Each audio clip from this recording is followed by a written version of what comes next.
Hello students, welcome to the world of Mentara 1.0। आज शुरू होने जा रही है सोशल साइंस की न्यू एनसीईआरटी क्लास 6 से। ठीक है, न्यू एनसीईआरटीज आ चुकी हैं तो हम आज इसको कवर करने जा रहे हैं। ठीक है, आज से शुरू हो रहा है। जो पुरानी एनसीईआरटी थी सोशल साइंस की, उसमें डिवीज़न था, अलग अलग बुक्स थी, जैसे ज्योग्राफी की अलग बुक थी, हिस्ट्री की अलग थी, पॉलिटी की अलग थी। लेकिन अब इन्होंने क्या किया है, इन्होंने एक बुक बना दी है सोशल साइंस की और इसको थीम वाइज बांट दिया है। ठीक, जैसे थीम ए ज्योग्राफी से डील करता है ना। इसमें locating places on the earth, oceans and continents, land form and life, ये सारे चैप्टर्स हैं जो ज्योग्राफी की बुक में हम लोग पढ़ते थे, वो चैप्टर्स यहाँ पर हैं। थीम बी की बात करें तो ये हिस्ट्री से रिलेटेड चैप्टर्स हैं यहाँ पर। थीम सी एक कल्चर का इन्होंने पार्ट अलग से ऐड किया। पहले कल्चर का कोई अलग से नहीं था, अभी कल्चर का एक पोर्शन ऐड कर दिया है। ठीक है, फिर आ जाए डी पर तो ये पॉलिटी से रिलेटेड है। थीम ई ये है इकोनॉमी से रिलेटेड। ठीक, तो कोशिश करेंगे कि एक वीडियो में एक चैप्टर कवर हो जाए पूरा, और बहुत लंबी वीडियो भी ना हो, इसलिए बिना टाइम वेस्ट किए फटाफट अपने चैप्टर पे चलते हैं। और चैप्टर का नाम है लोकेटिंग प्लेसेस ऑन अर्थ, जो कि ज्योग्राफी थीम से डील करता है। ठीक, तो चलिए आते हैं चैप्टर पर और शुरू करते हैं।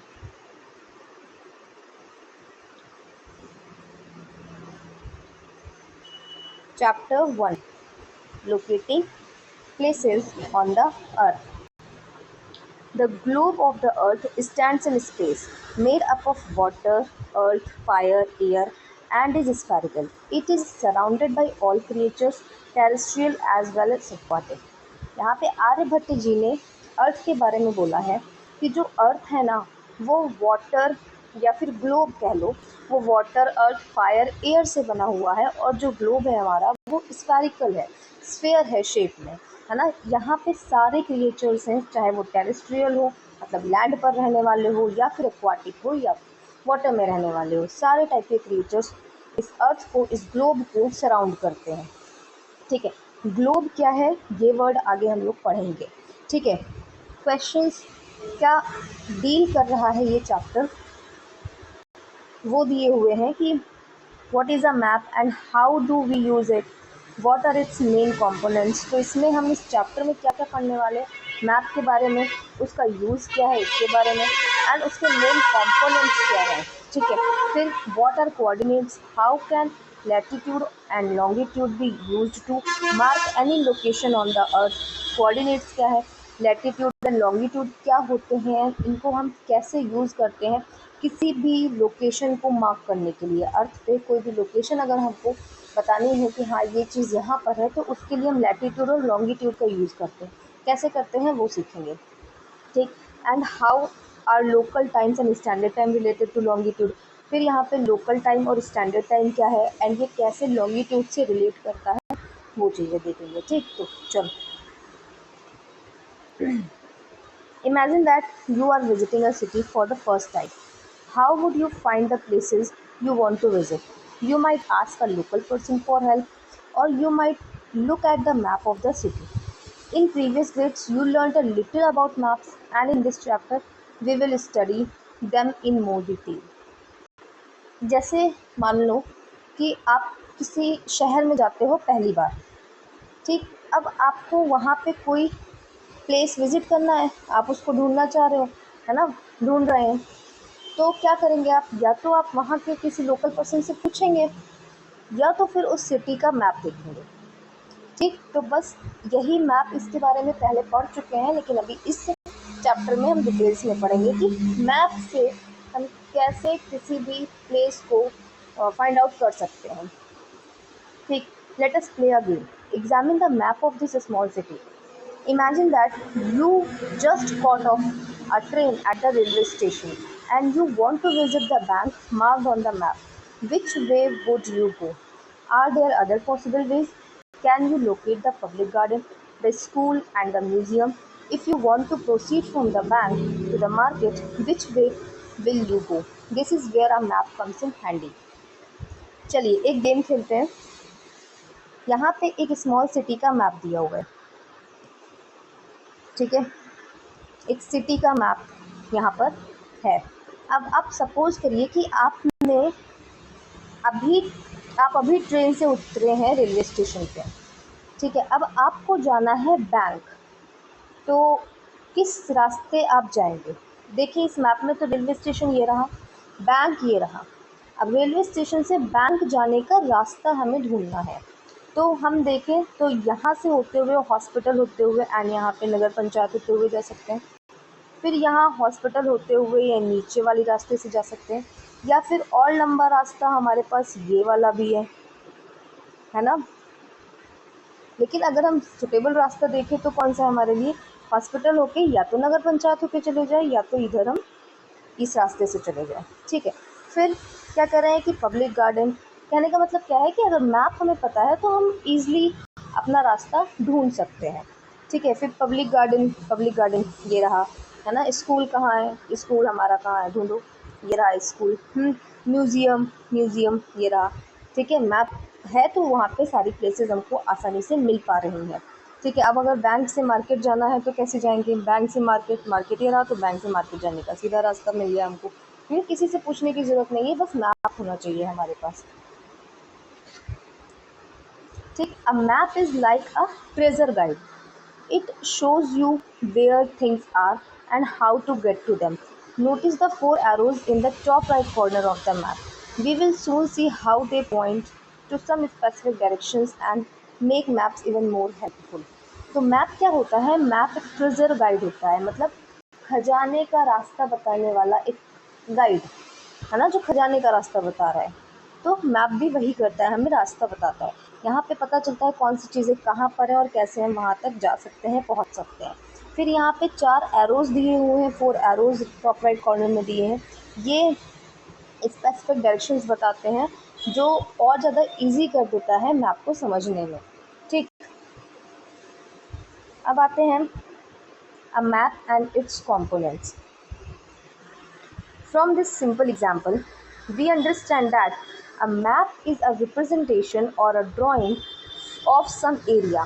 It may be a small area, village, a town, etc., a big area, say your district or state, or a very large area like India or even the whole world.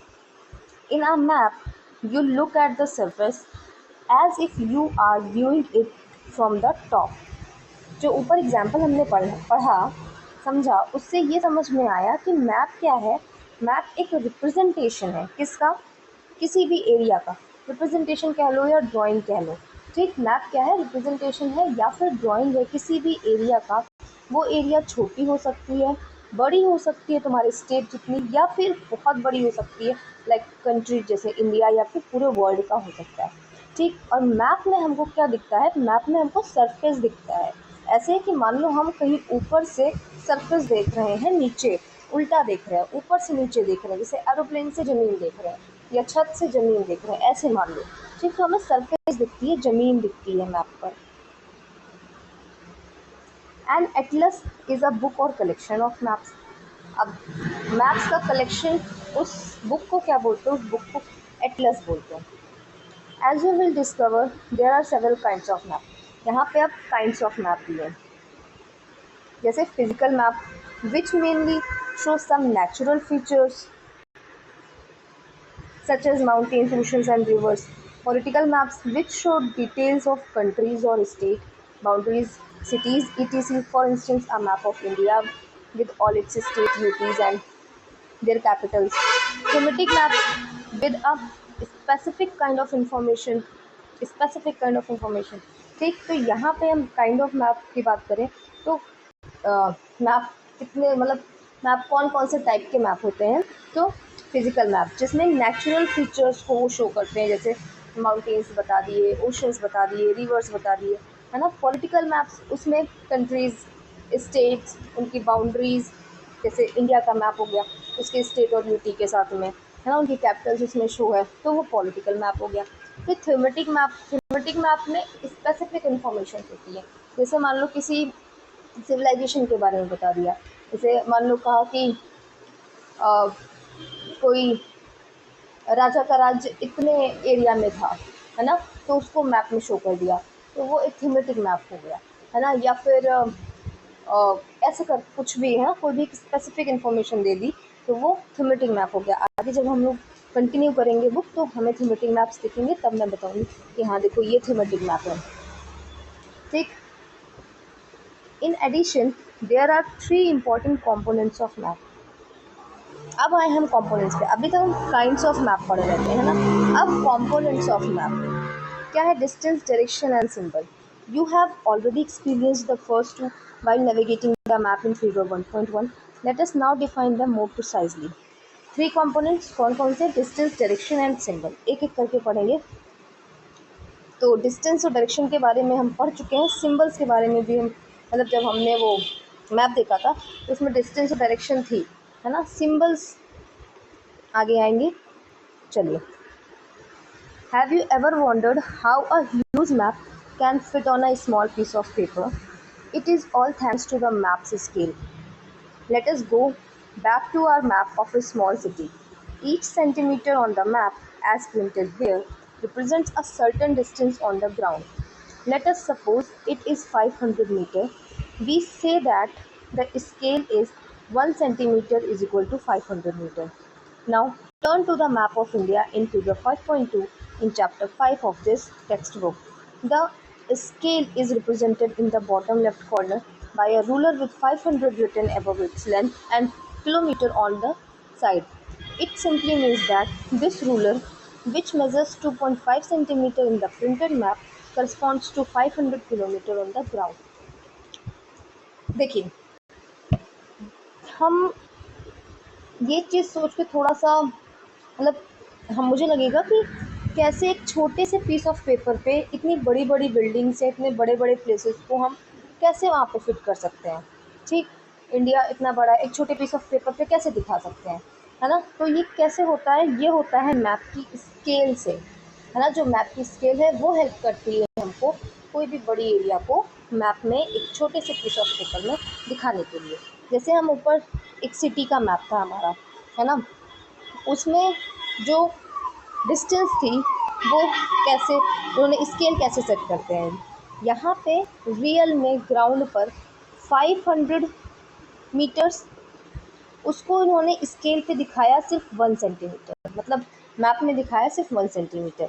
मतलब कहने का क्या है कि अगर हम 1 सेंटीमीटर, जैसे कहा गया कि नगर पंचायत और बैंक, इसके बीच की जो दूरी है वो 1 किलोमीटर है ना। 1 किलोमीटर, 1 किलोमीटर मतलब 1000 मीटर। ठीक है, अब हमें इसको मैप में डिस्टेंस पे दिखाना है, तो हम क्या करेंगे? नगर पंचायत हमने ड्रॉ किया कि नगर पंचायत मान लो यहाँ पर है ना। नगर पंचायत हमने कहा ये है। अब बैंक हमें 1000 मीटर दूरी पे दिखाना है, लेकिन मेरी स्केल क्या सेट है? मेरी स्केल सेट है 1 सेंटीमीटर बराबर 1000 मीटर। तो हम क्या करेंगे? हम 2 सेंटीमीटर की डिस्टेंस सिर्फ लेंगे और उसके बाद हम बैंक दिखा देंगे। तो ये दूरी जो हो जाएगी ना, ये मैप में 2 सेंटीमीटर है लेकिन रियल में 1 किलोमीटर है। ठीक, तो ऐसे हम इसको दिखा सकते हैं। तो स्केल, इसे बोलते हैं स्केल सेट करना है। हाँ, तो स्केल हेल्प करती है बड़े डिस्टेंस को या ज़्यादा दूरी को दिखाने के लिए मैप पर। ठीक, वही चीज़ यहाँ पे दिया है। वैसे इंडिया का एक मैप है जिसपे इन्होंने एक स्केल सेट करके रखी हुई है, जिसमें अगर हम मैप में 2.5 सेंटीमीटर की डिस्टेंस मेज़र करते हैं तो उसका मतलब रियल में क्या है? 500 किलोमीटर, है ना। 500 किलोमीटर, सिर्फ 2.5 सेंटीमीटर, पेपर पर 2.5 सेंटीमीटर और रियल में वो 500 किलोमीटर, है ना। तो ऐसे इन्होंने स्केल वहाँ पे सेट की हुई है। ठीक, तो फिर आते हैं डिस्टेंस पे, मतलब यही डिस्टेंस को मेज़र करने के लिए स्केल का यूज़ करते हैं ना। तो so the actual distance between 2 point represented on the map depend on scale that the map is using, है ना। तो डिस्टेंस जो होती है, एक्चुअल डिस्टेंस, वो किस पे डिपेंड करती है? वो मैप के स्केल पे डिपेंड करती है कि मैप कौन सा स्केल यूज़ कर रहा है, उसका क्या उसने सेट किया हुआ है, उस पर डिपेंड करती है एक्चुअल डिस्टेंस किसी भी 2 पॉइंट के बीच की। ठीक, अब आते हैं डायरेक्शंस पे। Let us return to the 4 arrows at the top right of the small cities map. They point to four directions which are north at the top, moving clockwise east, south, and west. These are called the cardinal directions or also cardinal points. Other than these, intermediate directions are also used: northeast, southeast, southwest, and northwest. Most maps simply have an arrow marked with the letter N which points to the north direction. ठीक, तो अब हम देखें, जो हमने map देखा था उस पर देखा था राइट साइड में ऐसे फोर डायरेक्शंस, फोर एरोज बने हुए थे, है ना। तो फोर एरोज क्या है, वो चार डायरेक्शंस हैं। कौन कौन सी? टॉप में नॉर्थ, तो यहाँ पे ऊपर जो थी वो नॉर्थ थी। फिर हम क्लॉकवाइज चले, मतलब इस तरीके से चले, तो इधर हमारी ईस्ट, फिर यहाँ नीचे साउथ और यहाँ पर वेस्ट। ठीक, तो इन चारों डायरेक्शंस को क्या बोलते हैं? ये हैं कार्डिनल डायरेक्शंस, या फिर इन्हीं को हम कार्डिनल पॉइंट्स बोलते हैं। इसके अलावा हमारे पास इंटरमीडिएट डायरेक्शंस भी होते हैं। जैसे इस बीच वाले डायरेक्शन की बात करें तो नॉर्थ ईस्ट हो गया, ये साउथ ईस्ट हो गया, ये वेस्ट साउथ या साउथ वेस्ट हो गया, और इसको हम नॉर्थ वेस्ट बोलेंगे। ठीक, एंड सिंपली क्या करते हैं, मैप में इन्होंने एक डायरेक्शन दिखा दिया, ऐसे एरो बना के एन लिख दिया। ठीक, ये नॉर्थ डायरेक्शन फाइनलाइज हो गई। उसके बाद हम इससे ही हम सारे डायरेक्शंस निकाल सकते हैं। क्लॉकवाइज चलते रहो, यहाँ इधर ईस्ट, इधर साउथ और इधर वेस्ट, चारों डायरेक्शंस मिल गए। इंटरमीडिएट डायरेक्शन मिल गई, तो पूरा ना बना के मैप में क्या करते हैं, बस एक एरो ऊपर का दिखा दिया और उसको एन लिख दिया, है ना। सिर्फ सिंपली इतना लिख देते हैं मैप में बस। नाउ आते हैं सिंबल्स पर। Symbols are another important component of maps. Our map has a small drawings of actual buildings and a few other elements, but there would not be enough space on the map of a large city or a country to draw them all. Instead, a symbol is used to represent these features. Symbols for different kinds of buildings, for instance, a railway station, a school, post office, for roads and railway lines, for natural elements such as river, pond, forest. In that way, numerous details can be shown in the limited space available on a map. ठीक, symbol क्या है? Another important component है। हमने तीन components पढ़े थे, कौन कौन से? एक तो डिस्टेंस, दूसरा डायरेक्शन एंड तीसरा सिंबल, है ना। तो सिंबल अब क्या है, देखो मैप में हम जो बिल्डिंग्स हैं उसको हम चलो स्मॉल ड्राइंग्स बना लेंगे, है ना, बिल्डिंग्स की स्मॉल ड्राइंग बना लेंगे। लेकिन अगर दो चार बिल्डिंग बनानी है तो बना लिया, लेकिन अगर कोई सिटी या कंट्री का मैप है उसमें सारी बिल्डिंग्स हमें ड्रॉ करनी है तो हम कैसे ड्रॉ करेंगे, है ना। तो उसके लिए हम क्या सिंबल्स यूज़ कर लेते हैं। जैसे ये फिक्स होते हैं, आगे पढ़ेंगे अभी, है ना। जैसे डिफरेंट काइंड्स ऑफ बिल्डिंग्स के लिए सिंबल्स हो गए, रेलवे स्टेशन का अलग सिंबल, स्कूल का अलग, पोस्ट ऑफिस का अलग, रोड एंड रेलवे लाइन है उसके सिंबल्स हो गए, रिवर, पॉन्ड, फॉरेस्ट दिखाना है तो उसका सिंबल हो गया, एक छोटा सा सिंबल बना दिया, समझ आ गया कि हाँ यहाँ पे फॉरेस्ट था या फॉरेस्ट है ना। एक छोटा सा सिंबल दिखा दिया, बता दिया यहाँ पे पॉन्ड है या यहाँ रिवर है। ठीक है, इस तरीके से हम एक छोटे से मैप में लिमिटेड स्पेस में बहुत सारी डिटेल्स को फिल कर सकते हैं, समझ सकते हैं, उसको याद रख सकते हैं। ठीक, to make maps more easily understood by a variety of users, map makers use specific symbols. Different countries use different set of symbols. The Survey of India, a government body, has fixed a set of symbols for maps of India or part of India. Small section of them is shown in figure 1.2. अब जो users हैं उनको आसानी से समझ में आ जाए उसके लिए जो मैप मेकर्स हैं ना वो स्पेसिफिक सिंबल्स यूज़ करते हैं, मतलब फिक्स्ड सिंबल, कि हाँ ये चीज़ अगर हमें रेलवे स्टेशन बनाना है तो यही सिंबल यूज़ होगा, है ना। डिफरेंट कंट्रीज़ की बात करें तो अलग अलग कंट्री के अपने अलग अलग सिंबल्स होते हैं।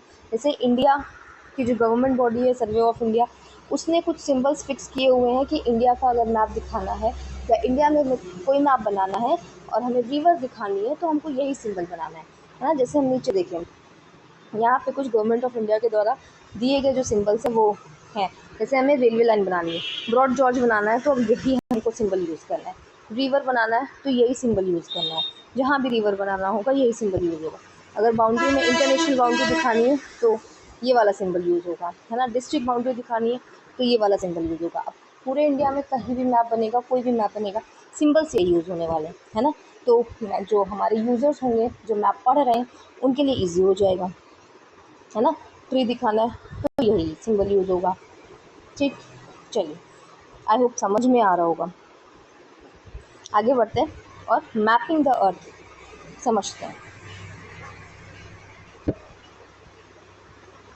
Okay, mapping the earth is a little more difficult because our planet is not a flat surface. It nearly has the shape of a sphere. We say nearly because it is not a perfect sphere but is slightly flattened at the poles. However, in practice, we will consider it to be spherical. Representing a sphere accurately on a flat sheet of paper is not possible. To understand why, peel an orange in such a way that you have just 3 or 4 large pieces of the skin. Then try and flatten them on a table. You will see that you cannot do it without tearing them at the edge.